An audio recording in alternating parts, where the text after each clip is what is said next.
चाहे जैसे भी किसी की तरफ देखे मंगल भवन है, उसका परम मंगल करके उसे तार देते हैं।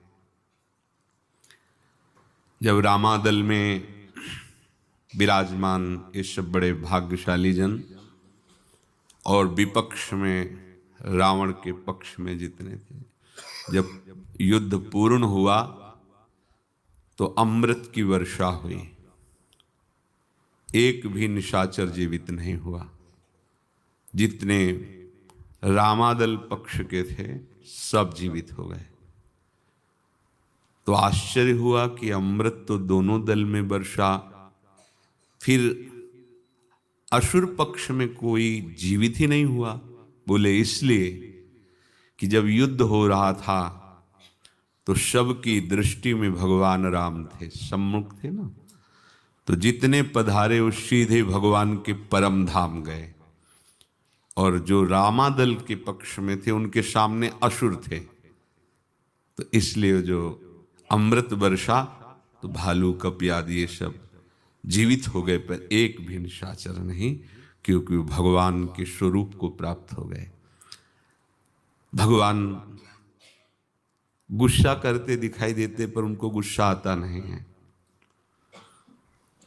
इतने कृपालु हैं। अपने कोई छाती पे लात मारे आके तो क्या करेंगे अपने लोग, थोड़ी तो गुस्सा आई जाएगी, बेमतलब आप हमारी छाती पे लात मार रहे। लेकिन भृगु जी ने बेमतलब मारा जाके, परीक्षा के लिए को या जैसा। भगवान क्या बोले, ओहो मुझे पता नहीं था, हे ऋषिवर, पता होता तो मैं आपकी अगवानी करता, आपके चरण प्रक्षालन करता। और चरण दबाने लगे कि ये हृदय बड़ा कठोर है, आपके बड़े कोमल चरण हैं, कहीं आपके चरणों में चोट तो नहीं लग गई। भृगु जी के आंसू आ गए कि ऐसी कृपा तो हम, और बोले आपका ये चरण चिन्ह कभी भी अवतार लूंगा तो ये जरूर रखूंगा। भृगु चरण चिन्ह भगवान धारण कर, कितने कृपालु। उनको कहीं गुस्सा आ सकता है, भगवान को गुस्सा नहीं आता। वो असुरों को भी वो परम पद देते हैं जो बड़े बड़े मुनिजन साधना करके तपस्या करके चाहते हैं, वो पद भगवान असुरों को दे देते हैं थोड़ी देर की क्रोध लीला करके। ऐसा कोई न समझे कि भगवान नाश कर देते हैं, कभी कहीं ऐसा उदाहरण नहीं आया। जो भगवान में कैसे भी जुड़ गया, चाहे क्रोध से, चाहे काम से, चाहे लोभ से, कैसे भी, उसका परम मंगल हुआ, आज तक शास्त्र साक्षी हैं। हृदय में भगवान को प्रकाशित करना बहुत दुर्लभ बात है, क्योंकि कोई साधु ही हृदय में भगवान को प्रकाशित करता है। जब तक हमारे हृदय में भगवान प्रकाशित नहीं होते तब तक आनंद क्या है ये हम जान भी नहीं सकते। वो ज्ञान विज्ञान की बातें छाटते रहना वो एक अलग बात है। आनंद सब स्मृतियों का लय एकमात्र भगवद स्मृति, अखंड तैल धारावत नाम रूप लीला का चिंतन, ये आनंद है। और ये जिसके हृदय में होता है, भगवान एक क्षण के लिए उनका हृदय नहीं छोड़ते हैं। भगवान कह रहे हैं परित्राणाय साधूनां विनाशाय च दुष्कृतां धर्म संस्थापनार्थाय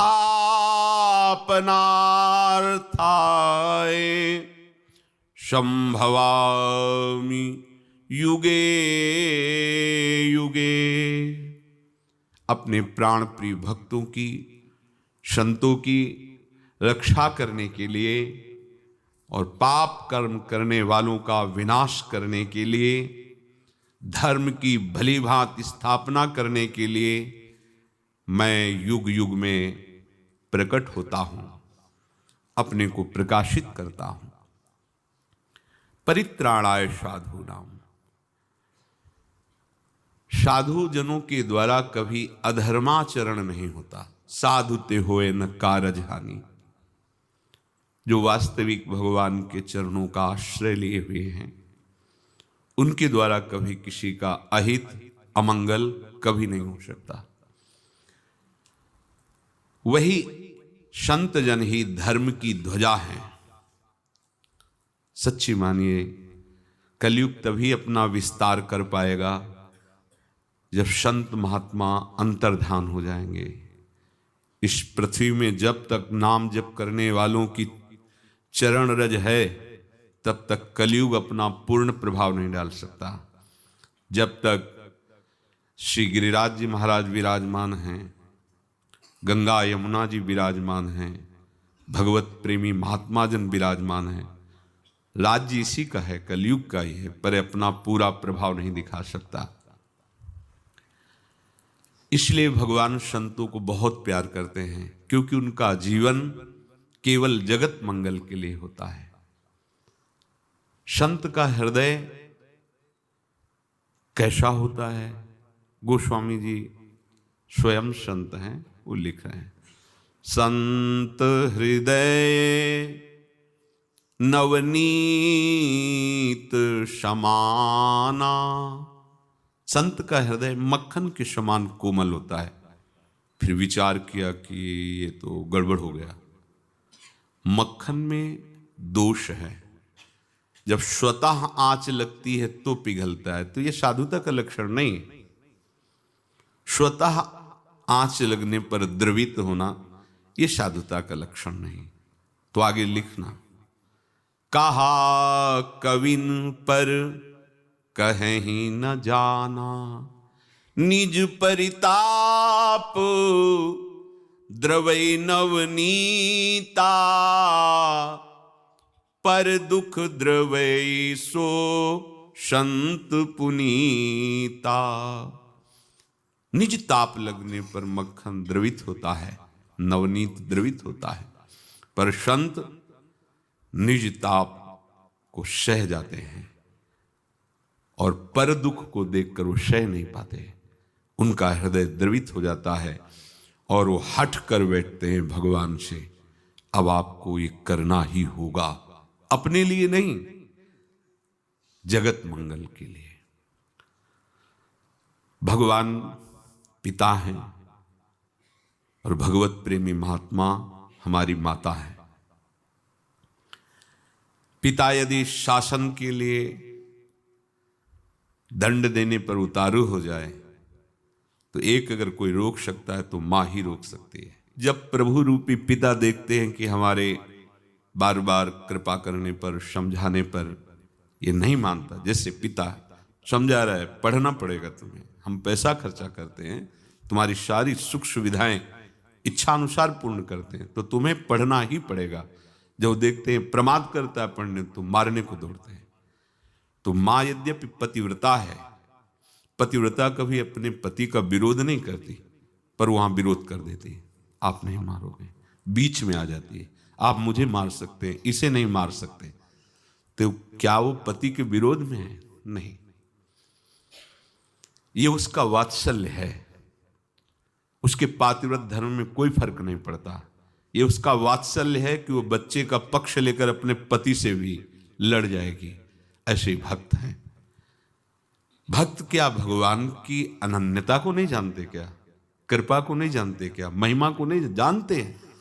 पर जब किसी को ऐसी परिस्थिति में देखते हैं कि ये बहुत प्रयासरत है संसार चक्र से मुक्त होने के लिए, पर भगवान की दुरंत माया इसे आगे नहीं बढ़ने देती, तो आकर ऐसे कर लेते हैं और भगवान की तरफ प्रणय कोप से देखते हैं कि अब आपको करना ही पड़ेगा। तो भगवान वो प्रणय दृष्टि को निश्चित स्वीकार करके और पास कर देते हैं। जैसे कृष्णदास जी के चरित्र में आता है, वो आगरे से वैश्या लाए और श्री ठाकुर जी से कहा ये भेंट लाए, आगरे से स्वीकार कर लो। सामने उसने पद गाया, एक ही पद में परम पद प्राप्त हो गया। ये उस वैश्या के प्रभाव से नहीं, ये उनका प्रभाव, हट कर लिया, नहीं आपको करना ही पड़ेगा। तो ऐसे जो स्वभाव वाले और प्रभाव वाले होते